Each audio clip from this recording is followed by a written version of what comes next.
বিল বাকি থাকায় জমা রাখা হলো বসতভিটার দলিল, আর ক্যান্সার আক্রান্ত এক নারীকে রাখা হলো স্টোর রুমে। এমন অমানবিক অভিযোগ উঠেছে ল্যাবেডের নিজস্ব অপরাজয়ী আবাসন লিমিটেডের বিরুদ্ধে। ঘটনাটি রাজধানীর গ্রিন রোডে গত জুলাই মাসের। অনুসন্ধানে যা উঠে এসেছে তা শুধু দুঃখজনক নয়, বরং মানবাধিকারের প্রশ্ন তোলে। বিস্তারিত রাজীব ঘোষের রিপোর্টে।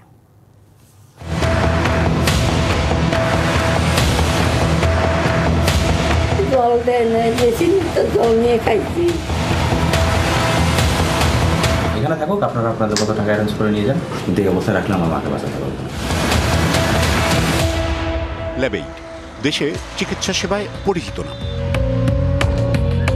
ক্যান্সার চিকিৎসায়ও নিজেদের বিশেষায়িত প্রতিষ্ঠান রয়েছে। প্রতিদিন হাজার হাজার মানুষ সেখানে চিকিৎসা নিতে আসেন দেশের বিভিন্ন প্রান্ত থেকে। রোগীদের সুবিধার কথা ভেবে রাজধানীর গ্রিন রোডে গড়ে তোলা হয়েছে নিজস্ব আবাসন অপরাজয়ী আবাসন লিমিটেড। কিন্তু সেই অপরাজয়ী নামের পিছনে লুকিয়ে আছে এক নির্মম গল্প। 26শে ডিসেম্বর 2024 সোমা কর্মকার নামে এক ক্যান্সার আক্রান্ত নারী আশ্রয় নেন অপরাজয়ী আবাসনের একটি রুমে। ভাড়া প্রতিদিন 1650 টাকা। নির্দিষ্ট সময় শেষে বিলের অঙ্ক দাঁড়ায় 2.5 লাখ টাকার কাছাকাছি। চিকিৎসার খরচ মেটাতেই যেখানে হিমশিম, সেখানে আবাসনের বিশাল বিল। চাপে পড়ে ফরিদপুরে থাকা বসতবাড়ির মূল দলিল জমা দিতে বাধ্য হন রোগীর স্বজনরা। আমার একটু নেবুলাইজিং করা লাগবে, পারমিশন দেওয়া যাবে? কিভাবে নেবুলাইজিং করার জন্য? নেবুলাইজিং করা রুমের ভিতরে করেন, হসপিটালে নেওয়া যাবে না? হসপিটালে আপনার টাকা দিয়ে নিয়ে যেতে হবে, তো হসপিটালে নেওয়া যাবে না। আর নেবুলাইজ কিনে নেন, একটা 3000 3,500 টাকা নেয়। তবে এখানেই শেষ নয়। আকুতি মিনতি সবকিছুকে উপেক্ষা করে ক্যান্সারের তৃতীয় স্টেজে থাকা সোমা কর্মকারকে নিচতলার একটি স্টোর রুমে নামিয়ে রাখা হয় অন্তত 7 দিন। ভাই, আমি আপনাকে সোজা বাংলা কথা বলি, ঠিক 5টার মধ্যে টাকা না আসলে আমি নিচে নামাই দিব আপনার মুখে। ভাই, ওনার নিয়ে আজকে একটু টানা হিসেবে করে নেন, ওনার শরীরটা একটু খারাপ, এই কারণে আমি খারাপ হলে এটা সম্পূর্ণভাবে রেসপন্সিবিলিটি আপনি আপনার ভাই থাকবে। আমি বলে দিচ্ছি অলরেডি, আপনার সাথে কমিউনিকেশনে 5টার পরে আপনার মুখে নিচে নামাই দিব। একটি মানুষ যার শরীর ক্যান্সারে ক্ষয়ে যাচ্ছে, তাকে রাখা হয় যেখানে সেখানে সাধারণত রাখা হয় মালপত্র, পুরনো চেয়ার টেবিল। বেডে বসবেন না, বেডে শুবেন না, তারপরে ফ্লোরে নেমে শুয়েছি। কি দেয় সহ্য করতে পারি না। 12 ঘন্টা না খাওয়া রাখছে আপনাকে? চান নাই খাবার? চাইলে দেয় না, জল টুক দেয় না, একটা বোতল চাইলে দেয় না, আমাকে বাড়িতে দেয় না, খাবার দেয় না, আটকায় দেয়, নিচে নিয়ে আটকায় রাখছে। আজকে 4-5 মাস ধরে বাড়িতে দেয় না। আমাকে যেভাবে বাইক না বাবা, তোমার কাছে অনুরোধ।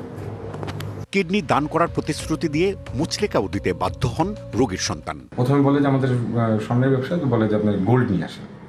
তারপরে বলতেছে যে আপনাদের বাড়ির দলিল দেন, টাকা দেন, দলিল ছাড়াই নিয়ে যান। তারপরে আমাদের বললো যে আমরা 15 দিন সময় নিলাম। 15 দিনে 15টা দিন ভাই আমার মাকে নামাই দিবে। এইভাবে করে রেখে এত পরিমাণ আমাদের টর্চার করে যে প্রতিদিন সকাল থেকে রাত পর্যন্ত যদি আমার টেনশন করতে, আমার মাকে ভালনারেবল অবস্থায় রাখছে, নিচে নিয়ে রাখছে, তাকে খেতে দিচ্ছে না, ইয়ে করছে না। দলিল তাদের কাছে আছে, তাদের কাছেই থাকুক, আমরা 15 দিন পর দরকার করে টাকা দিয়ে আমরা দলিলটা ছাড়িয়ে নিয়ে যাবো।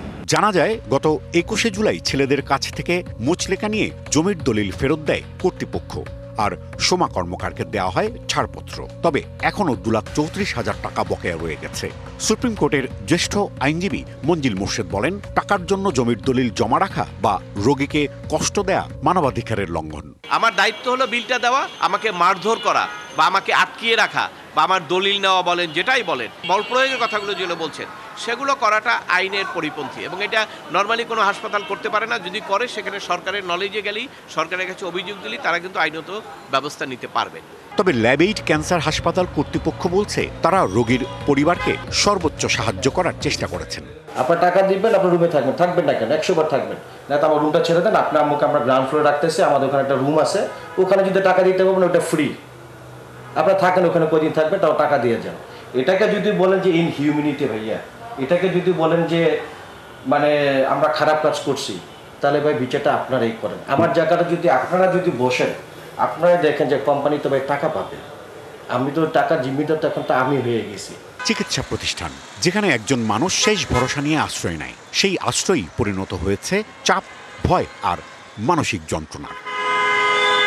চিকিৎসা সেবা যেখানে সবচেয়ে বেশি মানবিক ক্ষেত্র হওয়ার কথা, সেখানে হাসপাতালের বিল আদায়ের নামে জায়গার দলিল জমা রাখা এবং রোগীকে অপমান করা। এটা শুধু অনৈতিকই নয়, আইনগতভাবে দণ্ডনীয়। ল্যাব এইড কর্তৃপক্ষ কি এর দায় নেবে? কোথায় মিলবে এই প্রশ্নের জবাব? Rajib Ghosh, DBC news, Dhaka.